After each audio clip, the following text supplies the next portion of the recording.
استاد یک سوال داشتم. من در خوابم میترسم، وقتی همین ترسیدگیم کلمه ما میگردونم، در خوابم بسیار کلمه میگردونم، همین کلمه ما میگردونم بعد ترسیده میخیزم، همین میترسونه یک چیز. به خیر است برادر.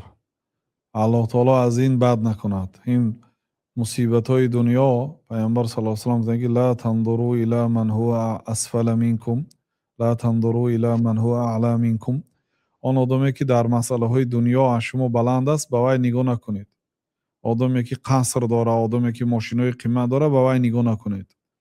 در مسئله های دنیا به شخصیت های از خودتان پایان نگاه کنید. اگر موتر ماشین داشته باشید به آدمی که با ولسپید میگرده به اون نظر کنید، به پیاده‌گرد و به اون کسی که با اتوبوس و مترو میگرده به اون نظر کنید.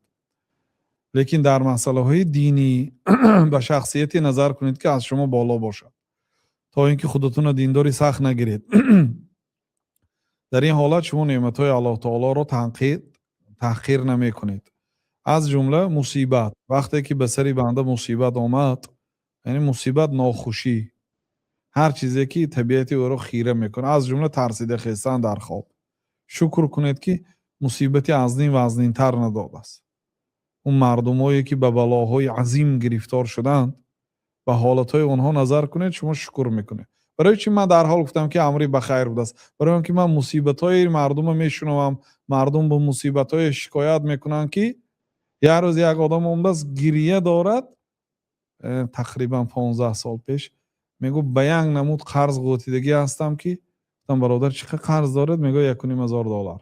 گفتم بخیر بود است که آخر، یعنی که بخیر آخر یا آدمی که میلیون بارش از دست داده است یا که یک وگان بارش گم شده است یا تمام سستیانش از دست داده است یک باره، اونا احتمال است بعضی برادرها وقتی پرسیده می شدن مبلغ کلام به آدمایی که سستیانی ندارد، یعنی پول و مال و چی ندارد، می ترسیدن برای دادن که اگر رفت و این بانکرات شود من سلامتی ما گم میکنم افته.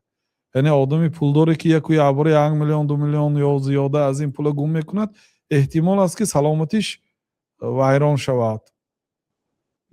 برای همین برادر به وقتی که به شخصیت هایی که مصیبتش وزنین از نظر میکنید، مصیبتی شما سبک میگردد که الحمدلله به ما دردی به خیر داده است میگوید. و این مصیبت ها به فایده انسان است و خاصتا وقتی که شما ترسیده میخیزید لا اله الا الله میگوید، کلمه میگردانید، این خوب است.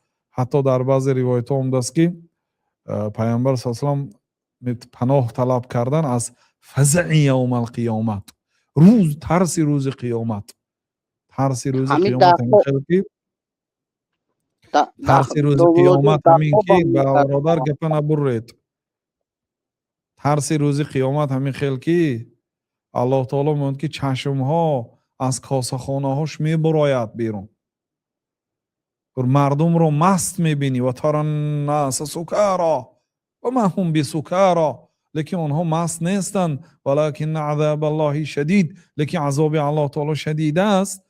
بنابراین پیامبر صلی الله علیه و آله فرمودند که کسی اگر در خوابش ترسیده خیزد گوید که اللهم انی اعوذ بک من فزع یوم القیامه، ای الله من تو پناه میطلبم به تو از ترس روز قیامت. این ترس های دنیا بخیر است، لیکن به هر حال برای دفع این مصیبت خانتون یه بار تازه کنید، پر روید، چوید، هر جای نظر کنید، بعد یگان صورتی جاندار، یگان هیکل، همین خیلی چیزا نباشد، لختک پختکا، خانه‌ای که تازه کردید، لباس ها، همه جای همین خیلی بار تازه کنید.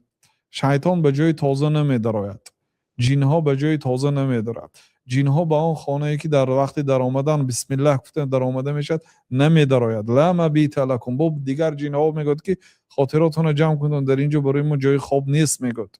خب بعد این حالت ها نماز که خواندید خفتنه، اذکار شام اذکار شام یعنی بیگاهی را گفتن لازم است. یعنی در این اذکار بیگاهی ذکرهای بیگاهی هست، ذکرهایی هست که تا سحر شما از هر بلای مصیبت حفظ میکنه به برکت این دعاهای مأثور از پیامبر صلی الله علیه و سلم. بعد اینچنین پیش از خواب آیت الکرسی خواندن، دو سوره آخری بقره را خواندن، سوره تبارک خواندن، سوره سجده خواندن، 33 مراتب سبحان الله، 33 مراتب الحمدلله، 34 مراتب الله اکبر گفتن، پیش از خواب کردن. این دعاهای خواب گفته خواروید. وقتی که با وجودی همین با ترسیده خیست به خیر است، هیچ گپی نداره. روز میرسد که همه ما از این دنیا میرویم. لا اله الا الله گفتن، کلمه گرداندن، این علامتی خوب است. همیشه زبانتون باید در حالتهای ترس عادت کرده باشد به کلمه توحید. و همین گونه وقتی خستید به طرفی چپتان ترسیده خستید، خوابی بد دیدید یا چیزی شد، 3 مراتب تف تف میکنید و اعوذ بالله من الشیطان الرجیم میگوید و از این خوابی، از بدی خوابی که دیدم پناه میطلبم میگوید و پهلوی دیگریتان خواب میکنید. یعنی وقتی بیدار شدید پهلوی راست کتی بودید، چپ کتی خواب کنید. چپ کتی خواب کرده باشید، راست کتی خواب کنید. انشاءالله بخیره. و میتونید دعا کنید با که پروردگار می ترس از ما گیر گفته، فقط از خدا ترسیم، از مخلوقات نترسیم. این چونی میتونید سوره فاتحه 7 مراتب با آب خوانید و صف کنید و آب نوشید. همین خیل خودتان تبابت کنید. بخیر است انشاءالله. الله شفا دهد.